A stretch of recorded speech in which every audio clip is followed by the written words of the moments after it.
Hello, our cherished viewers and subscribers on Kukuza Africa. We welcome you to yet another episode of our program.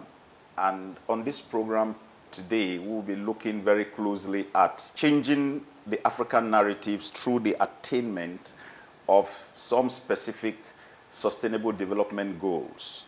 The sustainable development goals, which is also known as the global goals, were adopted by all United Nations member states as a universal call to action to end poverty, protect the planet, and ensure that all people enjoy peace and prosperity by 2030.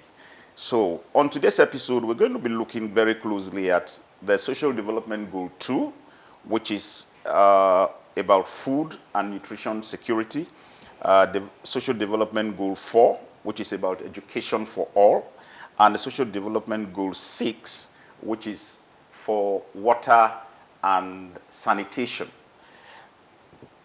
Seated with me here today is a very experienced development practitioner in the non-profit sector.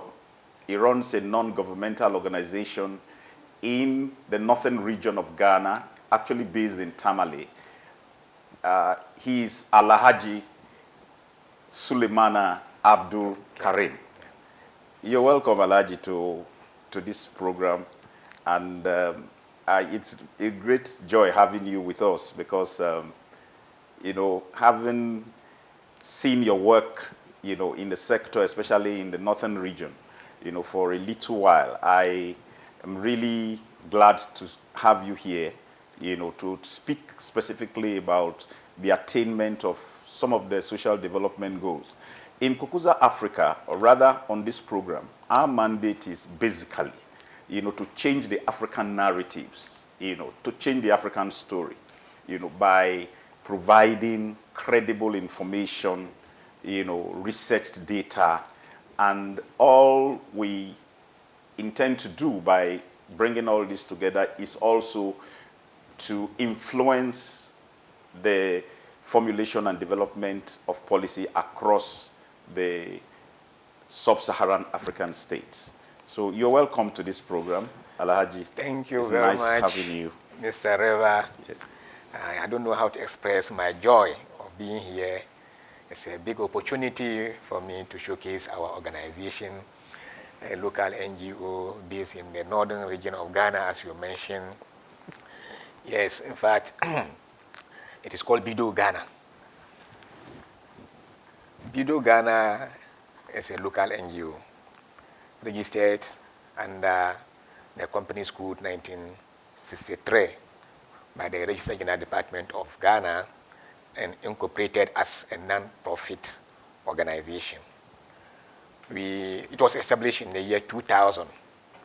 We also have certificate of recognition from Department of Social Welfare, Ghana, for us to operate as non-profit organization. Would you give our viewers, a kind of perspective, or rather a description of what the northern region of Ghana is like? I mean, what's the population of the northern region of Ghana, the landmass? Would you have those figures for us? Yeah, in fact, northern region, until recently, was made up of 3 regions. So it was one region, but in recent time, that was last year, the region was divided into 3. So, but then we are concentrating on the northern region, the northern aspect, which has a population of about 1,948,913 people. Okay. Which comprises of 958,863 male and 990,050 female. Okay. Yes. Okay. From 0 to 14, the figure is 854,918, and from 15 to 65, it is 1,909,160, and then 65 and above is about 800 and something thousand, which is not here. So that is basically the population that we are looking at. Okay. So that I believe forms more or less like also your target population. That's and, right. And the people you deal. What's the predominant language in the northern region of Ghana? It's Dagbani. Dagbani, okay. Yes, Dagbani is the main.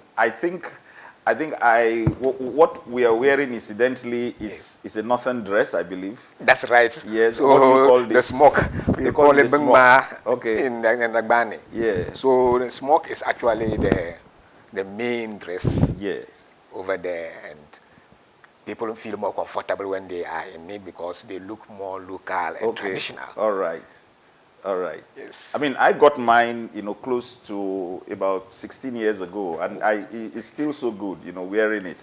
Yes. All right. So now, could you just give us, the brief narration of the sectors that you work in amongst the people of northern region of Ghana? Yes. BIDO Ghana implements integrated, programs with the aim of increasing access and right to basic social services. Okay. And the target is women and children. Okay. And sometimes, when we talk of vulnerability, people living with disabilities are also vulnerable. So they are also part of the target group. Now, the programs are basically water and sanitation and hygiene, which seeks to contribute to SDG 6, as you mentioned earlier. Right. Then we are also into health and nutrition, which also seeks to achieve SDG 3. Then, finally, basic education and child protection, as we said, is related and integrated. And also, that also seeks to contribute to SDG 4. Yeah. So these are our programmatic areas. Okay. And how long has BIDO Ghana been operating? Yes, BIDO Ghana started in the year 2000, but as a district-based NGO. Okay. What district particularly? That was Tolong Kumungu district. Okay, this was seen as the most deprived. Okay. If not Ghana, most deprived in northern region. So those who initiated this thought that it was better to concentrate in developing that district. Yeah. So after operating for about 4 to 5 years, we realized that they were equally deprived districts in the region. So we decided to expand. That is outside Tolong Kumungu, right? So we are now regional based, as I mentioned earlier. So actually, and also targeting the most deprived communities and districts, not all the districts in the region. Okay. And incidentally, you are the executive director of BIDO. Yes. So by that position, you will be able to speak, to the issues directly, on this program as we go on. In consonance with the attainment of the Social Development Goal 6, you are involved in the WASH program. I will just intimate you with what an organization, Africa, which you must be aware of. What they state on their website is, Sub-Saharan Africa has the lowest sanitation coverage on earth. It says roughly 70% of the population, approximately 600 million people, have no access to an improved sanitation source. In many rural areas, open defecation is still common, and water-related illnesses cause incalculable suffering, often undermining many development efforts. Preventable water-related diseases claim the lives of thousands daily. Another study in 2020 states that 311 million people in sub-Saharan Africa lack safe water sources, and 70% of sub-Saharan African people are living without adequate sanitation. A United Nations 2015 MDG report states that the target of halving the proportion of people without access to safe drinking water has been attained in Ghana. The share of non-functional supply systems in Ghana is estimated at almost 1/3, with many others operating substantially below design capacity. Moreover, domestic water supply competes with a rising demand for water by the expanding industry and agricultural sources. What is the exact situation in the northern region of Ghana? Yes. Seriously, I must say this. Let's look at the figures given by the Ghana multiple indicator cluster survey of 2017 and 2019. Okay. The percentage of Ghanaians who have access to basic water is 79%. Okay. But when you go to the northern region, it is just 50%. Sorry? Could you say that? 50% have access to potable drinking water. Okay. But the national average is 79. 79. Okay. So that means we have more people, down south who have access to. That is what it means. All right. You see, now when you look at those who have access to basic sanitation, right, the national is 21%. Okay. And northern region is 12% only. Okay. Which means that a lot of people are still having sanitation issues. Look at hygiene. It is 48% for the national. Yeah. But northern region is 31%. And then the figures also show that the percentage that does open defecation is 57% in northern region. Okay. As against 22% for the national. Okay. So you see that the situation is actually very bad and it needs serious, attention. Yeah. Yeah. Yeah. So what would you say is the solution to this situation that exists on the ground in your area of work? What would you prescribe as a solution? One is behavior change. Behavior change. Okay. Majority of people actually need to be sensitized. Okay. They need to know that, look, it is important that we adopt practices, hygiene and sanitation practices that are appropriate to improve our lives. Then provision of, basic water and sanitation by the government is also very, very important, because majority of people are poor, and if not support from the government and international organizations, it will be difficult for them to improve their lives. Okay. So these are the things. So as an NGO, which has contact with the community, the rural people, the sensitization aspect, the awareness creation aspect is our core mandate. Okay. And then the provision of the facilities also should be for the government. Okay. So what you are saying in essence is that BIDO Ghana is involved in advocacy. Advocacy. For, particularly in the area of behavior change. That's right. Behavioral changes, yes. How the people, and what aspect of it, how do you go about that, causing them to, or encouraging them to change their behavioral patterns? Yeah, it's very important. Majority of people, if I mentioned earlier, are illiterate. So there are certain things they are not even aware of. They don't know of certain rights that they have. So as part of our activities is to create the awareness for them to know their right to wash services and demand for it.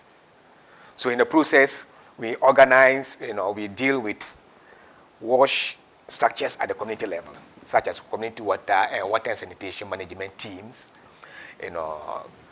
We deal with community hygiene committees.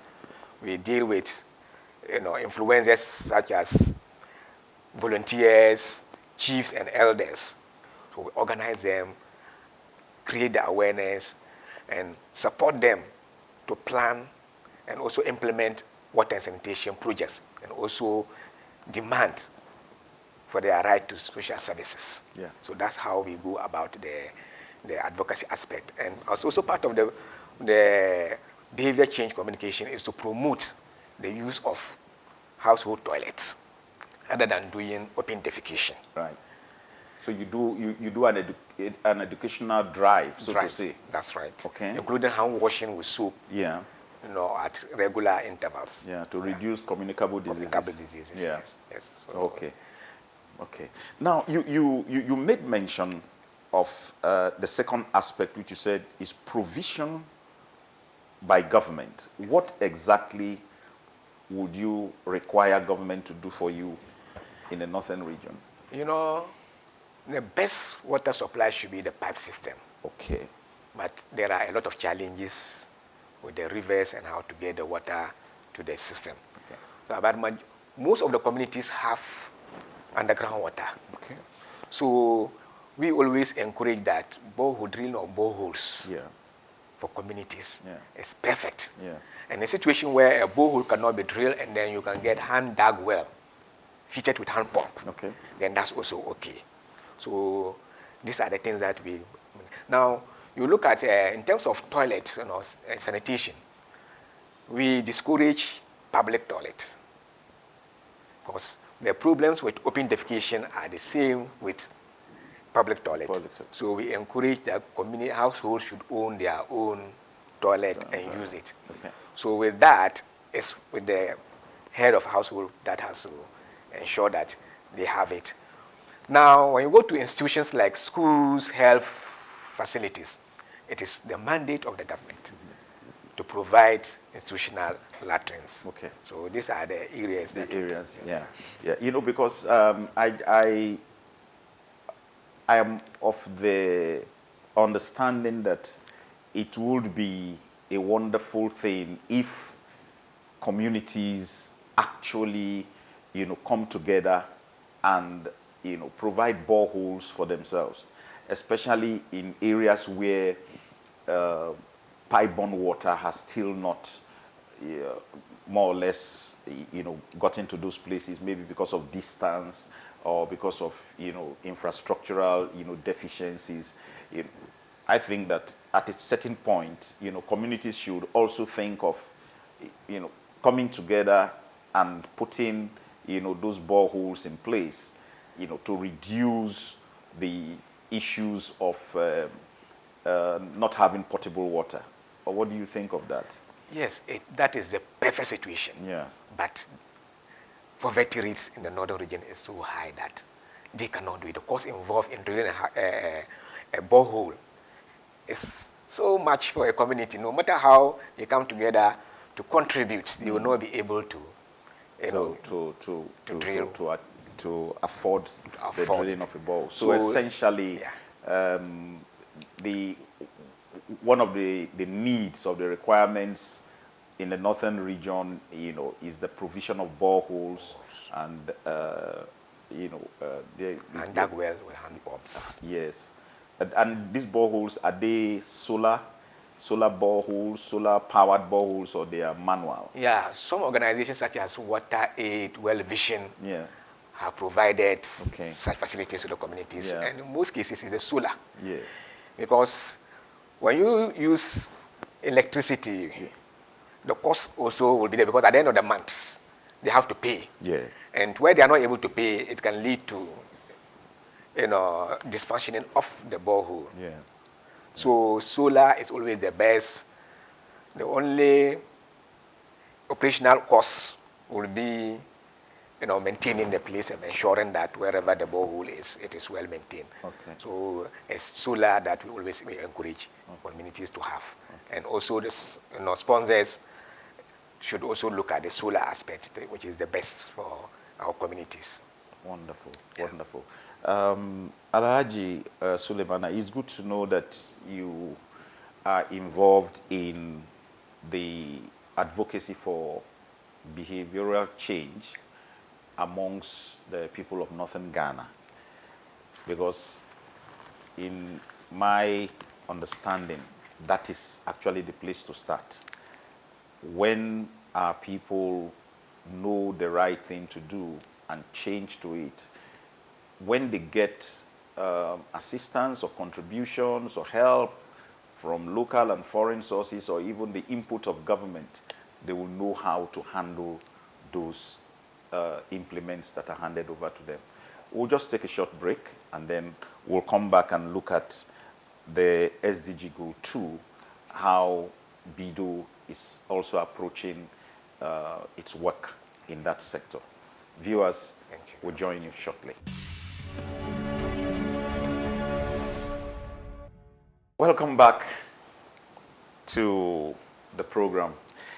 We'll be looking very closely right now at the SDG Goal 2, which depicts and recommends zero hunger worldwide by 2030, which essentially is talking about food and nutrition security. The FAO indicates that in sub-Saharan Africa, the prevalence of undernourishment appears to have risen from 20.8 to 22.7% between 2015 and 2016. And the number of people undernourished rose from 200 to 224 million, accounting for 25% of the 815 million people undernourished in the world by 2016. By 2018, 239 million people were found to be undernourished in sub-Saharan Africa. Alhaji Sulemana, we've just given, a perspective of what obtains in the 46 sub-Saharan African states. We're looking at a situation where by 2018, the FAO had, by their survey, had discovered that 239 million people were undernourished in sub-Saharan Africa. And that is out of a population of, now it's estimated to be about 1.2 billion. What is the situation in your area of operation in the northern region of Ghana? So once again, if one looks at the Ghana mix, that is a multiple indicator cluster survey 2017-18. The figures given there is actually very serious, to consider, very abysmal, I may say. Ghana, with it has given figures on stunting of children under 5 in particular, and it's 18% for the national. And in the northern region, it's as high as 29%. And when you come to Western, the national average is 18%, but in the north is 25%. 29%. 29%. Okay. And then we look at Western, and Western means that children that are too thin for their height. Yeah. The national is 7%. Okay. Whereas in the northern region it is 9%. Okay. So this is how the situation is like. Okay. It's so serious, and it's all due to food and nutrition insecurity in the area. Yeah. So, what is BIDO doing to ameliorate the situation on the ground? The same like the WASH: advocacy, behavior change, and then provision of, facilities. So the advocacy and then the behavior change is our main activities. Okay. Sensitize community members for them to know their rights to food and nutrition, how to change the situation so that there's food security and nutrition. So we do all this with community groups and community leaders, and through this assembly, decentralized departments such as Ghana Health and Ministry of Agric. So, and then with the provision of services, here again, as an NGO, we are limited. So the government and international organizations are called upon, and they also support in that direction. But then, through our activities, we are able to support, especially women. When it comes to food insecurity, it is women and children that suffer most, and these are our target. So we support women groups to form what we call Village Savings and Loans Association.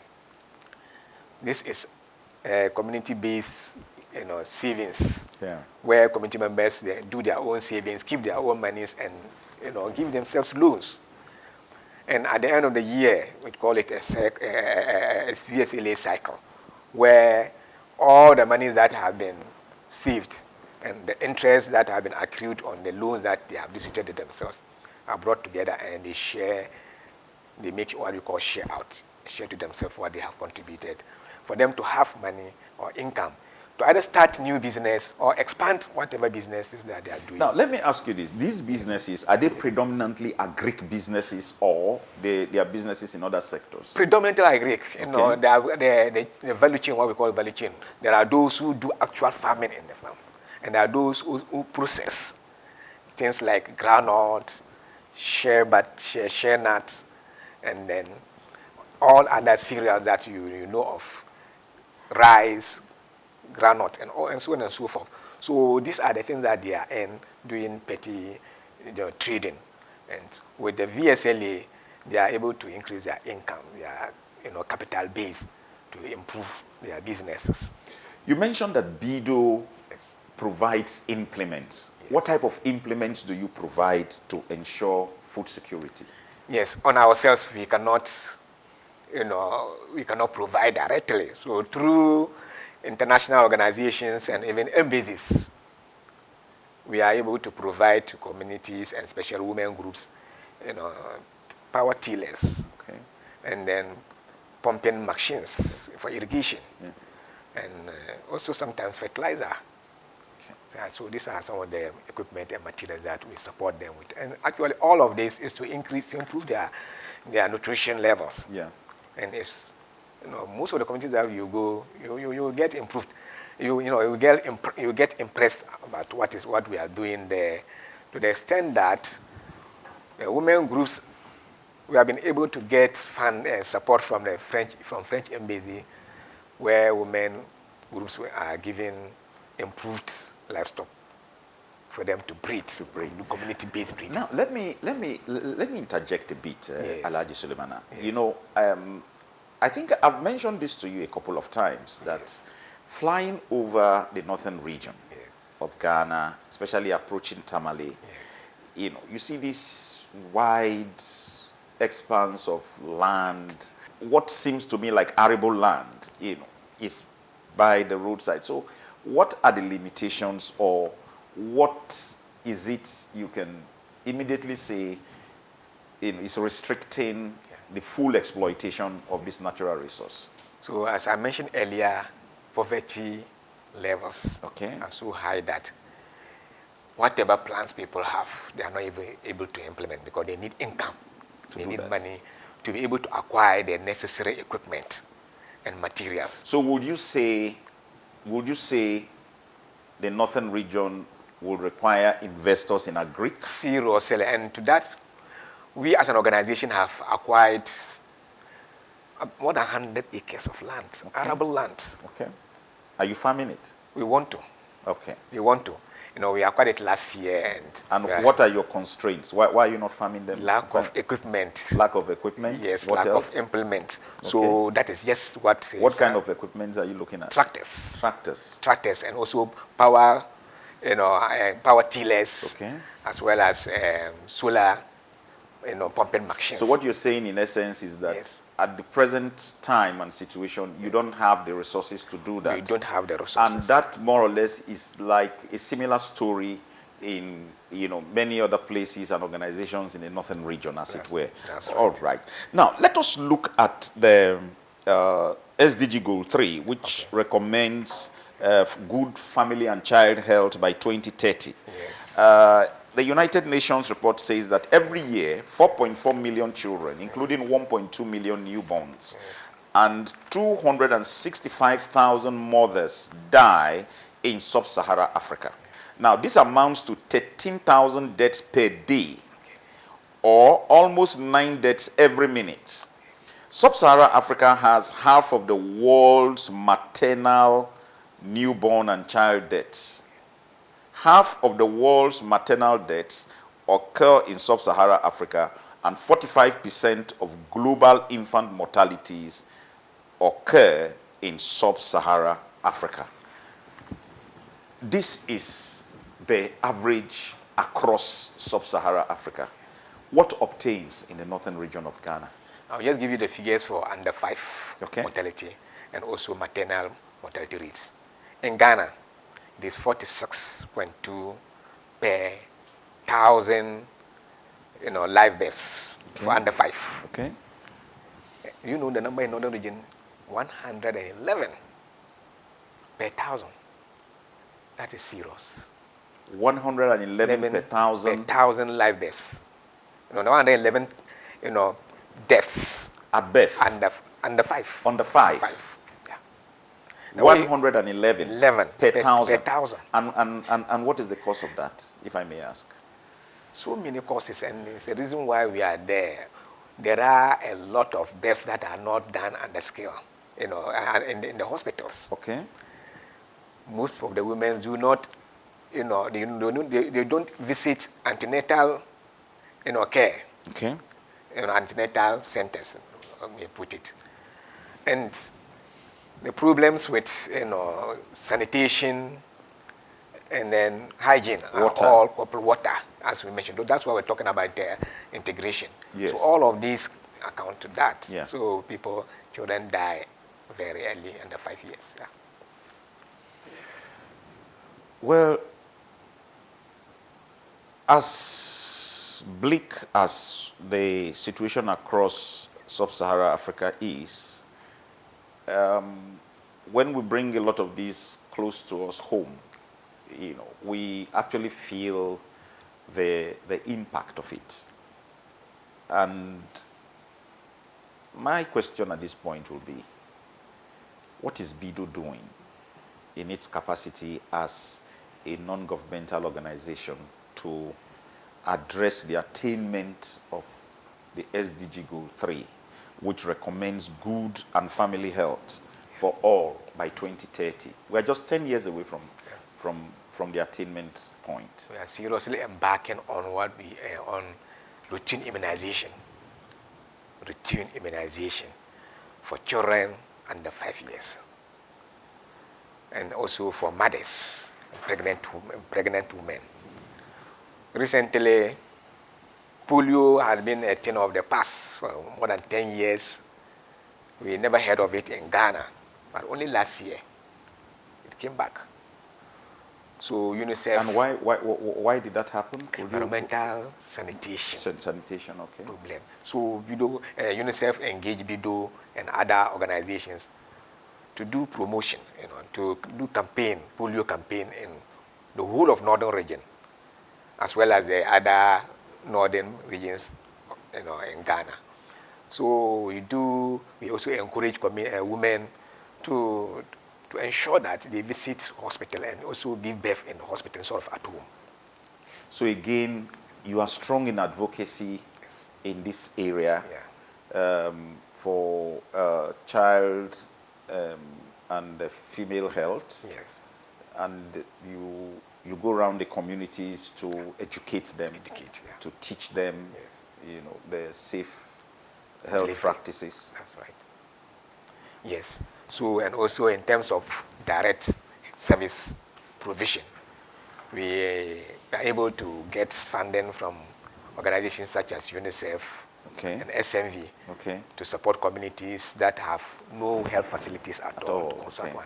We have what we call CHIPS compound. That's community health planning and services, okay, compounds for very rural communities which would otherwise not have access to health services. So we construct health and CHIPS compound in those communities and support in the equipment of the health facilities, mm-hmm, in those communities. Yeah. Do you have any direct impact on establishment of hospitals? Yeah, for hospitals, that local would be dispensaries for government. Yeah. So hospitals will be built at maybe district and regional level, but at the community we are dealing with rural communities. Okay. And our concern is actually, community-based, okay, health facilities. Okay. So CHIPS compounds, and also support the communities to have community health management committees. Okay. That will support in the planning and then, managing the health facilities at the community level. Okay. Yes. What are the constraints of BIDO Ghana in ensuring that your objectives are met, in this area, particularly of the of children and the female health, what are, your constraints? Do you have any particular constraints, challenges? We need more funding to be able to cover as many communities as possible. That is the main challenge, because we still have communities that are very hard to reach. Okay. And these same hard to reach communities are the high-risk communities. When you say they are hard to reach, what do you mean? There are no roads? Or? Very far, no bad roads. Okay. And some of them are what we call overseas communities, Okay. which means that these are communities that are very difficult to, during rainy season, you cannot get there. Okay. Okay. To the extent that for about a period of, in a year, 5 to 6 months, health workers do not go to those communities. So what are your constraints? You are BIDO Ghana, Yes. and you have the passion, you have the drive, you have your stated objectives, to be able, to, provide family and child health. Yes. In consonance with the SDG Goals 3 of the United Nations. Yes. What are your constraints? Why are you not achieving your set objectives? So I was talking about funding, and the funding is not only in the form of cash. Okay. We need equipment, Okay. vehicles. Yeah. So that if you have cross-country vehicles that can move in all route under any condition, however rough the road is, these are the things. We have only just one pickup that we've used for the past 4 years, and it's now getting weak. So if you're able to get support in that area, you'll be able to do better and do much more. The northern region is not large, and we should be able to work in all the districts, in all communities. Okay. It was about 14 districts, and the districts, I mentioned the population is of about 1.9. Yeah. It's not something that is too big for an organization like BIDO to cover, but because of those constraints, we are unable to cover all communities. And the SDG say for all. Okay. For all. Yeah. So nobody should be left behind. Yeah, that's the tag word. Yes. Thank you so much, Alhaji Sulemana Abdul Karim. It's been wonderful speaking with you on this first segment, this first episode. Definitely, we cannot exhaust all the issues, and we certainly will need to do a part 2 of this, because there are still some very probing questions that I really need to ask you about your organization and about, how effective you are in reaching the needs of your population, your target population in the various communities that you are dealing with. So we hope to have you back again. Thank you very much. I'm very, very humbled. Thank you. So viewers, we've been speaking with Alhaji Sulemana Abdul Karim, the Executive Director of BIDO Ghana, and you've heard it all. You can see the passion, the drive, the desire to, ameliorate the living conditions under WASH, under the food and nutrition security, under the child, and the family health, which are all in pursuit of fulfilling the SDG goals by 2030. So we will be your way again, and certainly that will be the part 2 of this program. Thank you for viewing. Subscribe on our channel and leave your comments and let us know how much more we can serve you in changing the narratives in sub-Saharan Africa. Thank you very much. Alhaji, we're grateful.